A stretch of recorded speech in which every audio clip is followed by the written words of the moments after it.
Assalamu alaikum. Welcome back to Hada Tonight. This is the second segment of the program. We're going to be looking at a political subject tonight regarding two Arab countries, that is Saudi Arabia and Egypt.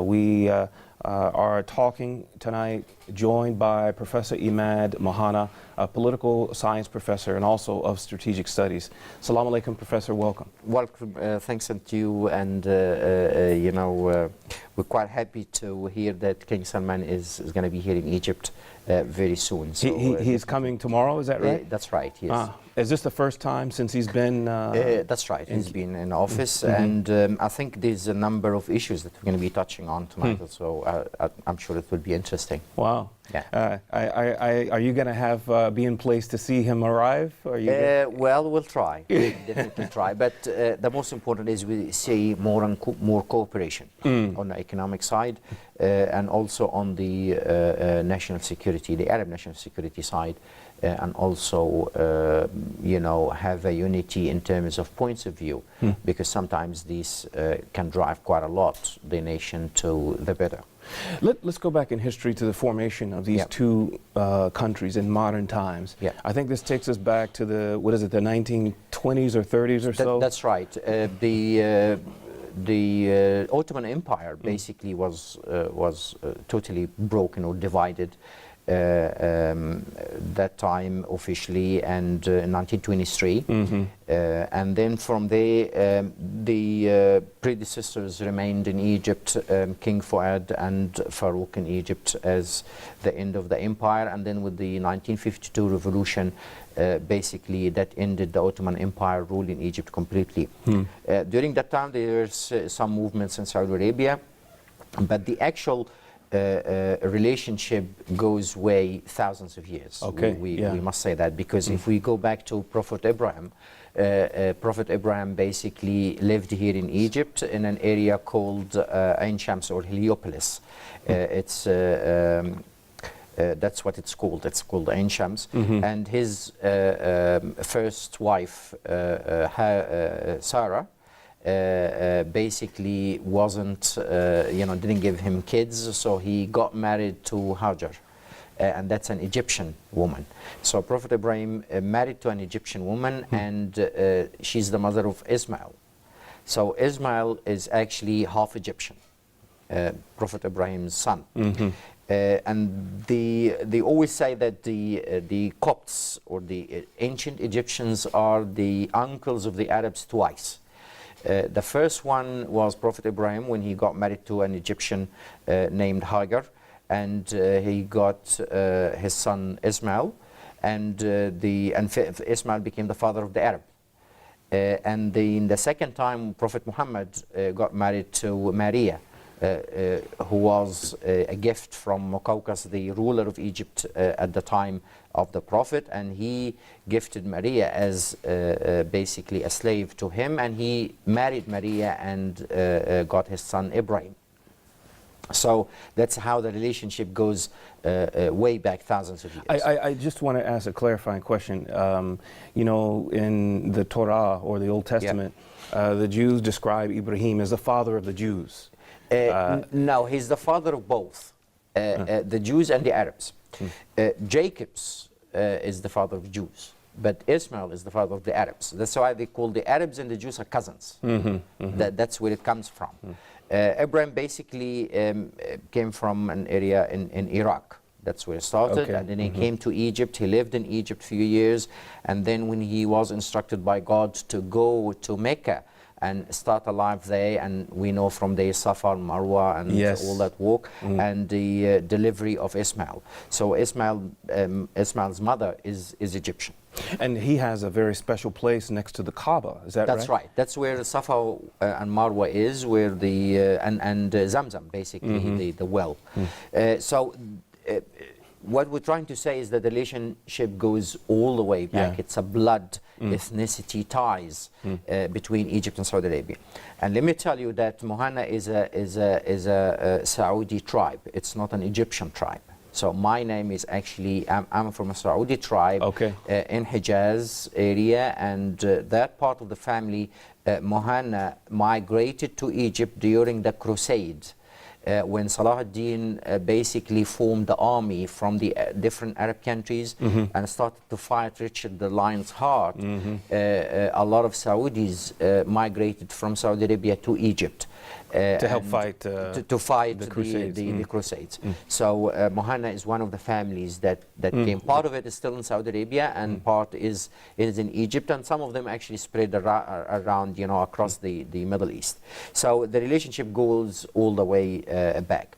In terms of modern relationships and agreements, the first agreement that was signed between Egypt and the Kingdom of Saudi Arabia was in 1926. 1926, okay. Yeah, that's immediately after the empire collapsed, the collapse of the Ottoman Empire. From that time, Egypt was still under the British rule, because Egypt officially became independent in 1936, yet the British remained. But officially Egypt in 1936 became an independent country. But they remained in Egypt, the British, until 1952, and Saudi Arabia supported the withdrawal of the British troops from Egypt in 1952, in addition to the Ottoman Empire remains, which was King Farouk, who gone back to Turkey. And from that time, the relationship between Egypt and Saudi Arabia on one side and Turkey on the other side became very sensitive. In 1952, the first agreement of joint defense between Egypt and Saudi Arabia was signed in 1952. From that, we started to see a lot of political, economic, social, and cultural ties between the two countries. And we could see that quite clearly in 1973 war, where King Faisal stood and stopped supplying oil, which basically helped Egypt quite a lot in the war against Israel. And from that point, I think the conspiracy on the Middle East to create the new Middle East basically started after 1973 with the assassination of King Faisal, and then from there all assassinations up until 1981, assassination of Sadat in 1981. So that was part of the conspiracy, because King Faisal and Sadat managed to create stronger ties than before, and basically controlling natural resources such as oil and gas. Between the two of them, managed to create a nation. Before that, we could see, yes, in 1945, we could see the establishment of the Arab League. But as we talked about in different episodes, definitely it wasn't really strong. But definitely there was a strong ties between Egypt and Saudi Arabia on the national security preservations. We've seen during President Nasser the involvement of Egypt in 1962 war in Yemen, which was very similar to what we have now. So we always say that history repeats itself. That 1962 crisis in Yemen, very similar to what we have in the Houthis now. Yeah. Same involvement, ground troops, but it was a mess, because Egypt lost about 220,000 soldiers in there. It was a second Vietnam. That's very significant. Yeah. It was a second Vietnam, totally a mess on Egypt and Saudi Arabia. Was Iran involved in that in '62? Not during that time, because Iran and Egypt had a very good relationship during that time, up until 1979. Right, because there was a marriage between one of the princes of Egypt. That's right. Shah got married to King Fuad's daughter. So there was definitely a blood ties in there. But Shah, when the revolution basically started by Khomeini, Shah asked for political refugee in Egypt. That was in 1979, and he died and got buried here in Egypt. He's buried here, and since that time, since 1979-80, the relationship between Egypt and Iran became very bad, because Egypt hosted the Shah, against whom the revolution really commenced. At the same time, Egypt, as a major player, didn't want to turn him back to Khomeini. And that really became the trigger for all escalations that we see at this point. I want to go back to '73. You said that Saudi Arabia was supplying fuel to Egypt in their conflict with Israel. Were they also supplying weapons? No, there was a lot of support, financial support during the war, but the major part that King Faisal, God bless him, during that time is stopped supplying oil to Europe and United States to put pressure on Israel to withdraw. So the pressure that he put on them has really helped Egypt on the political negotiations. On the negotiation table, because on the ground level there was a fight, and if you look at 1973 war, the entire war was 19 days. It was just one hit, done, and then start a negotiation. So oil played a major role in there, and we also know in history that King Faisal turned some of the ships they were carrying oil to Europe, turned them back to Egypt and stopped supplying. So he really stood strongly during the war. And I think the conspiracy against the Arab nation started with him in the assassination, and then Sadat in 1981. So from that time we've seen development in different areas of cooperation, from the political to economic to cultural, etc. Up until 1962, the cover of Mecca itself, the Kaaba, the cover used to come from Egypt, because the Egyptians had, all the way back, knew how to do it, the sewing, etc. It used to be white, I understand. It wasn't always white, black. but it's always inlaid with gold. But still in the castle of Muhammad Ali, the castle of Salahuddin, where the mosque of Muhammad Ali is in old Cairo, the last cover is still there. And that was returned in 1962 when the war erupted in Yemen. So the cover was sent back, and from that time Saudi Arabia started to make its own cover.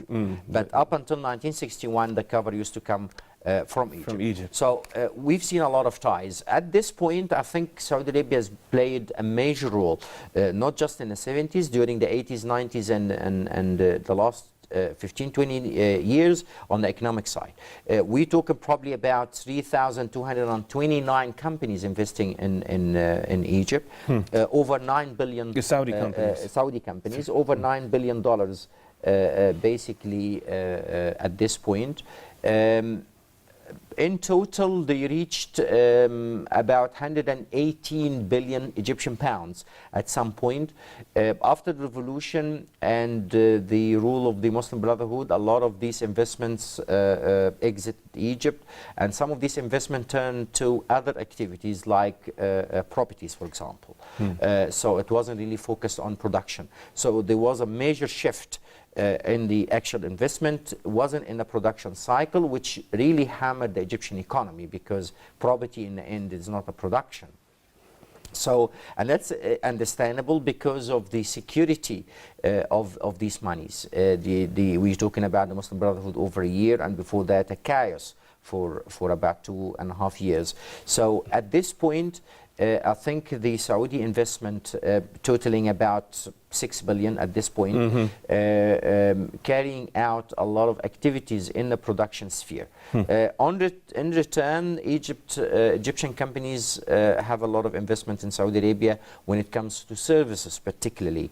And also you talk about 3 million Egyptian workers that work in Saudi Arabia. So Saudi Arabia hosts about 45% of the labor, Egyptian labor in the Gulf region, just in Saudi Arabia. I want to mention, you're talking about current relations. I think it was a couple years ago, we saw the first time ever an incident where the Saudi government extradited members of the Muslim Brotherhood back to Egypt. That's right. That was very historic, because it was the first time we saw that in the Arab world. When the Muslim Brotherhood started, it was a chaos, because they started to step on everybody's toes. They started to criticize and sometimes insult the authorities in Emirates and Saudi Arabia, so they damaged a lot of relationships during that time. And I think it was understandable that the support for Egypt becomes less, very understandable. And we also talked about the reduction in investment coming from Saudi Arabia to Egypt during that time was little.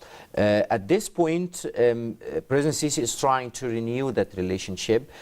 We still have some difference in point of view, where sometimes we hear in a newspaper or we see in a newspaper about some tension here and there, but it's not really a tension, it's just a point of view that's slightly different regarding some cases, and we'll talk about them separately. But in the end, what we're talking about here is a strength in the Arab nationalism. The new generations are really started to revitalize the vision of Nasser, the rebuilding of the Arab nationalism. Arab. Exactly. So the unity of the Arab, and that's where power is. If you get all the Arabs, the 23 countries, combined, the army with weapons is the second in the world. So you can actually have a confederation or a federal rule among the Arab nations, even if you do it under the Arab League, as we talked before. You're definitely going to be the strongest economic power in the world, the second largest army in the world. So there is a lot to be done.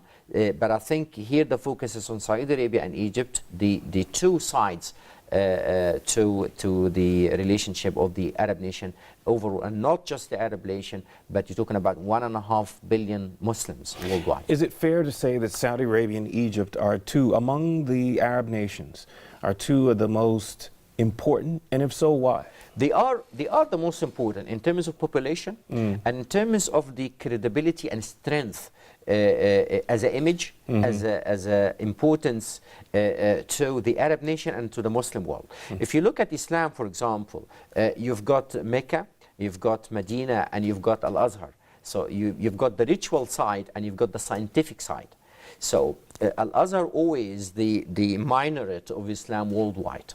And it's been like that over 1,000 years. When Amr ibn al-As entered Egypt and built Al-Azhar Mosque, and became the first university in the world as Al-Azhar al-Sharif. So you're talking about the scientific drive that drives and represents Islam in a good way, or create the good image of Islam, was in Al-Azhar, and you've got the ritual side in Saudi Arabia. So the two sides here are complementing each other. Adding to that, Egypt and Saudi Arabia, adding to that Palestine, those are the triangle of prophets. I was waiting for Al-Aqsa to come in. Yeah, so the triangle of prophets. So there is a lot of ties in here. If you talk about Ibrahim, for example, his Ismail, his son, is half Egyptian. If you talk about Joseph, he lived in Egypt. If you talk about Moses, he lived in Egypt.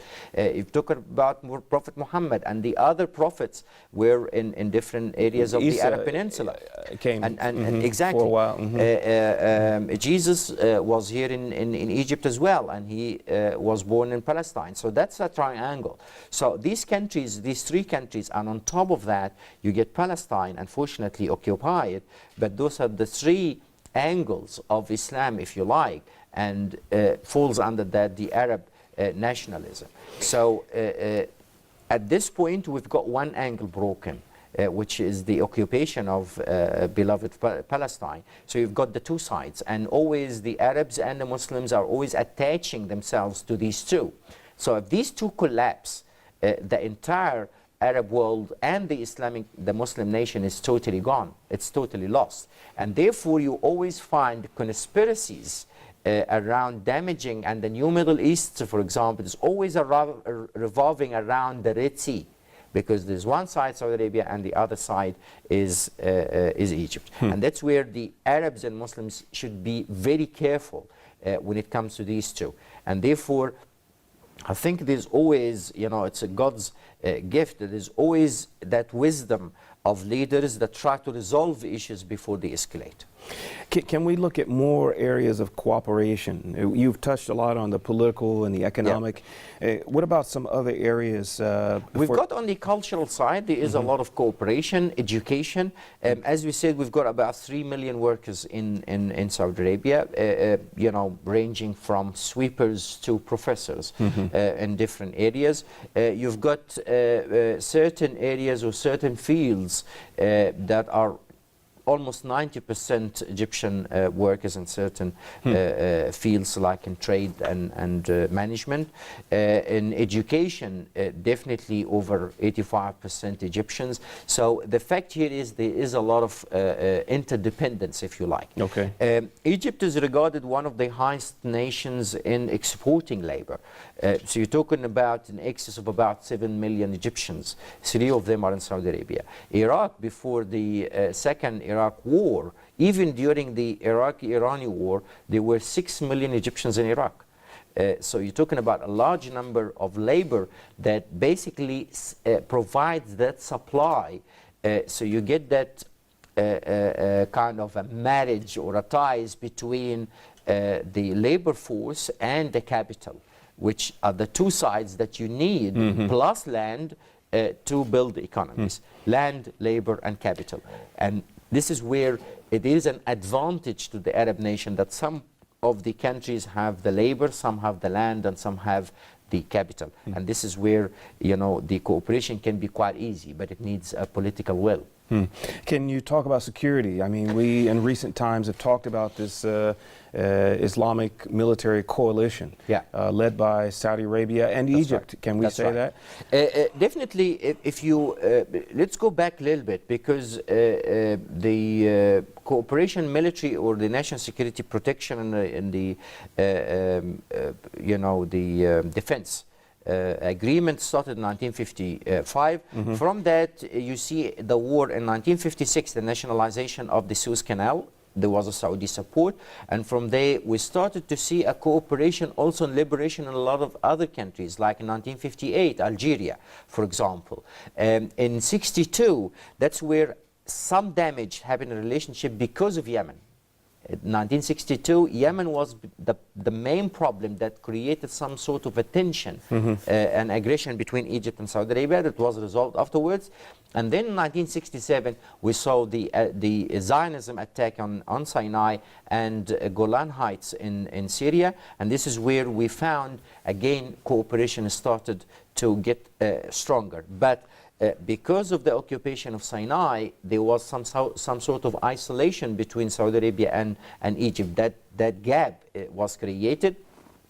And from there, support continued until 1973. And we talked about the cooperation in 1973 when it comes to oil, when it comes to buying weapons, when it comes to cooperation, blocking Aden passage, the Gibraltar in the Mediterranean, controlling basically the trade in the Red Sea. There was a lot of cooperation and intelligence work between the two countries.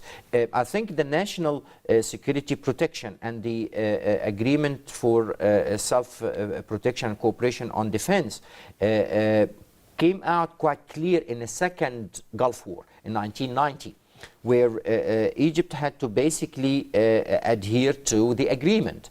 So they sent in the Desert Storm, Egypt sent basically the strongest troop in the entire Egyptian army wasn't there, and it's classified number 4 in the world. Under the Operation Desert Storm? That's right. Egypt had, in the Desert Storm, was actually the location of the Egyptian troops. From that, they remained over 2 years in Saudi Arabia to secure the area, and still, as President Sisi said, it's just a matter of a distance. Whenever one of the Arab brothers need do we know what the Egyptian forces were doing in Saudi? Were they directly confronting Iraqi? To basically look at how they split it, because some of the troops moved from Iraq in the east to Kuwait in the west. The plan was to split the two troops into two halves or two sides. The Arab troops were in the middle. The Moroccans, the Syrians, the Saudis, and the Egyptians in the middle.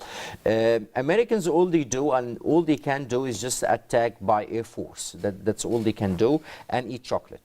So they were using F-16 to basically bomb all locations, and we've seen they damaged the infrastructure. and intentionally saying that because after the second Gulf War, I have to disagree. It was the French. I was there, and we didn't have a lot, but the French soldiers did have chocolate. Okay. So the infrastructure of Iraq was totally damaged in that war. So if we're talking about splitting the troops, that was the aim behind putting the Arab troops in that, because it's the most difficult. And the aim here was strategic, is to reduce the number of confrontation. Why? Because the Arabs will surround to each other. So when you split the troops, Kuwait from Iraq, the Iraqi troops that were surrounded by 45 countries, they can only surround themselves to the Arabs. They won't surround themselves to the Europeans. Surrender. Surrender. So basically, in that surrender, that area was absolutely strategic for the Arabs, and that was the aim behind putting the Arabs in those areas, and that reduced dramatically the number of people that were basically killed in that war.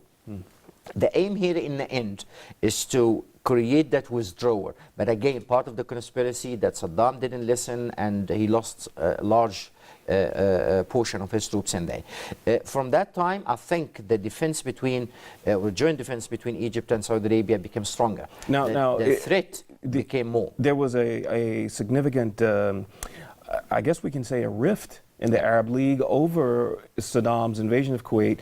That, for example, Yasser Arafat in Palestine supported Hussein. That's right. But because of that, I mean, all were not in agreement with the Saudi opening its borders to foreign troops. That's right. It was really a contradiction, major contradiction, because number one, people that actually don't agree with what Saddam did said, well, let's use the Arabs to create that withdrawal, or let's not bring foreign troops into the scene.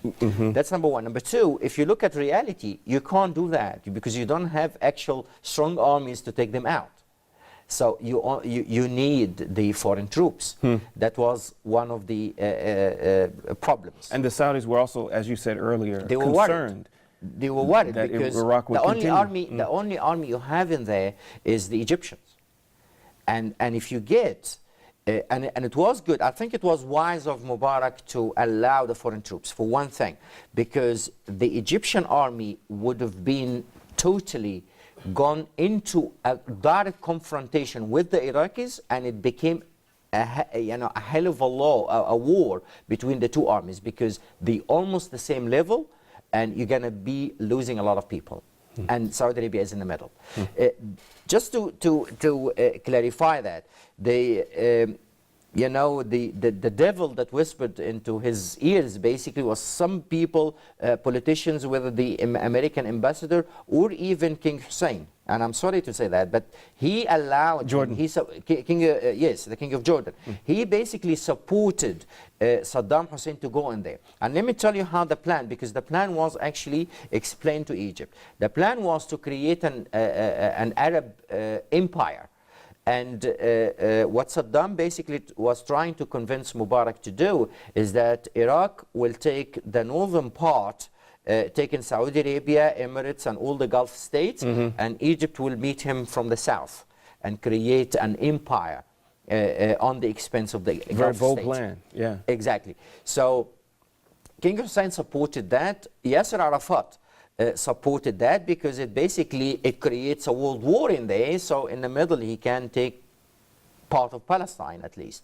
And we've got to be always, objectives, because we here carry the oath to be honest. And I think it was totally planned wrong, because you can't murder under, with an intention to create a unity of the Muslim world or the Arabs. So the plan was totally rejected by Mubarak, and from that time Mubarak basically said, I'm not going to get involved in that. When Egypt withdrew from that deal, or refused it, King Hussein withdrew and Yasser Arafat withdrew, so Saddam suddenly found himself alone. And because he God help him now, he was a bit arrogant, so he didn't want to go back. And the fact here is, it was a setup to destroy the Iraqi army, and he swallowed the bait. That was the problem.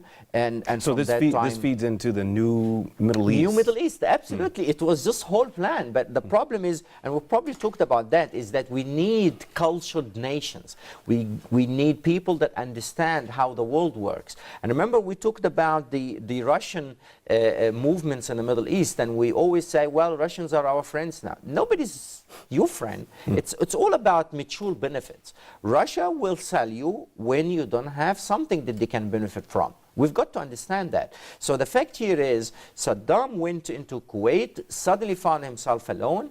The damage was already done. So he couldn't really go back on it, and that's the damage. We lost the army, the 8th army in the world at the time, totally lost. Total damage to the infrastructure of Iraq. Now we've got 5-6 million people drinking water from a sewage.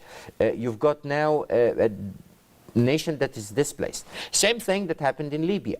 We always swallow the bait. It's our fault. And despite the fact that we had, you know, the Muslim Brotherhood, but it was a good exercise, if you like, because we learned from it.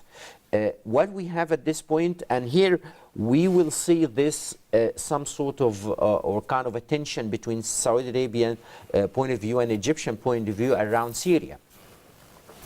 There isn't any tension between Saudi Arabia and Egypt. It's just a different point of view. Yeah, I want to ask you, what kinds of, I haven't seen much media on this. What have they said is on their agenda? What do they plan to discuss? Well, the visit of King Salman is basically to discuss a number of areas. On the political sphere, you've got the problem in Yemen and the restoration It's been of a year. the It's been legitimate, over a year now. Yeah, the legitimate government. We've seen now a lot of appointments taking place in Yemen, so it's going back well. There is some areas still that might require ground work, military side. In Yemen? In Yemen, but that's an issue that needs to be discussed.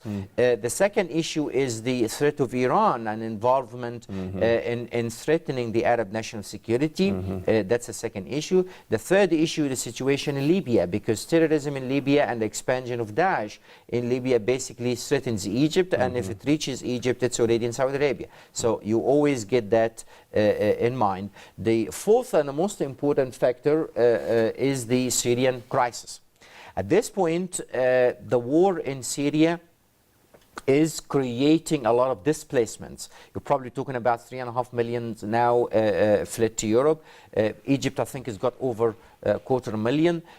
A lot of problems in there. Saudi Arabia probably thinks that Bashar should step down. Egypt thinks that if Bashar steps down, Syria will be divided. It's too late for him to leave now. Exactly. So this is really a point of view. Whether Egypt is right or Saudi Arabia is right, I think they're going to have to rework this out, because in the end, this is what happened in Iraq. When Saddam was captured, Iraq is gone. Gaddafi, despite their problems. Yeah. We're not saying they're right. The country fell. The country fell After because they it's were got captured, leadership, and the problem in Syria is going to be worse than Libya. Why? Because it's ethnicity. Why did it take the Saudi king so long to come? And to Egypt? Yeah. No. There's always communications. There's always communication. In April, I think it will be on the 12th of April. That will be the summit. So the summit is coming. So there will be a lot. So I think the summit will have a lot of issues to discuss. And my expectation on the political sphere, this is going to be a preparation for what to put forward on the table. Okay. On the economic side, I think a lot of cooperation and investment, because Egypt at this point is in major economic crisis, and I think Saudi Arabia. We got 2 minutes left, yeah. Professor. How would you like to? No, I think the main thing that Saudi Arabia is focusing on at this point, and we've got to be realistic strategically. If Egypt collapses economically, it's going to be a problem for everybody. So I think King Salman understands that and is trying to really inject the country with investment. But I think the problem here is on the Egyptian government side. There's a lot of corruption. So far, I think the Egyptian government got about $23 billion from the Gulf states. We haven't seen any development. So we've got a high corruption rate in Egypt, but unfortunately he can't turn his back. This is what he sees as his message. So he announced that he will inject into Egypt an investment that exceeds about 30 billion riyals. One last note before we close out. We've been seeing in recent months the Egyptian government name new projects after King Salman. That's right. A new municipality. Yeah. And 2 weeks ago there was another... These hospitals and these universities in Sinai, there's a lot of initiatives, but in the end, I don't think Egypt will be able to obtain what they obtained from King Zayed, Sheikh Zayed bin Khalifa of Emirates, because the time is different. At this point, there is major economic and financial crisis worldwide. And so the Egyptian pound is dropping. Exactly, it's dropping. So you're talking about 10.5 in the black market, about 9 in the bank. So there is major economic crisis. At the same time, you've got to keep the economy going to support military operations. This is the problem. And you are surrounded by terrorism everywhere. So it is a chaos. What we need is a political will, brave leaders that have vision and unite the Arabs. That's the only way forward. All right, Professor, thank you very much for being with us. We will take a short break and then come back for segment 3. If you're going to be with us, please open your Qur'ans to the second surah, that is Al-Baqarah, inshallah.